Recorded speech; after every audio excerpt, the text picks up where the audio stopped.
വിശേഷിച്ചും മുസ്ലിം സമൂഹത്തിൽ നിലനിൽക്കുന്ന ജനകീയ കലാരൂപമാണ് ഒപ്പന.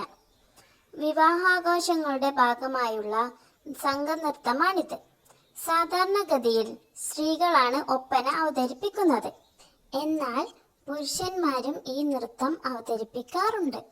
കോഴിക്കോട്, കണ്ണൂർ, മലപ്പുറം തുടങ്ങി ഉത്തര കേരളത്തിലെ മുസ്ലിം വീടുകളിലാണ് ഒപ്പന പ്രധാനമായും നിലനിൽക്കുന്നത്. അബ്ബന എന്ന അറബി വാക്കിൽ നിന്നാണ് ഒപ്പന എന്ന പേരുണ്ടായത്. 10-15 പേരുൾപ്പെടുന്ന സംഘമാണ് ഇത് അവതരിപ്പിക്കുന്നത്. വിവിധ താളത്തിൽ പരസ്പരം കൈകൾ കൊട്ടിയാണ് ലളിതമായ ഈ നൃത്തരൂപം അരങ്ങേറുന്നത്. കേരളത്തിലെ സ്കൂൾ വിദ്യാർത്ഥികൾക്കായി നടത്തിവരുന്നതും ഏഷ്യയിലെ ഏറ്റവും വലിയ കലാസാഹിത്യ സമ്മേളനം എന്നറിയപ്പെടുന്നതുമായ സംസ്ഥാന യുവജനോത്സവത്തിലെ ഒരു മത്സര ഇനം കൂടിയാണ് ഒപ്പന. സ്വർണ്ണാഭരണ വിഭൂഷിതയായി മധ്യത്തിലിരിക്കുന്ന വധുവിനു ചുറ്റും സഖിമാർ നൃത്തച്ചുവടുകൾ വച്ച് ഒപ്പന കളിക്കുന്നു.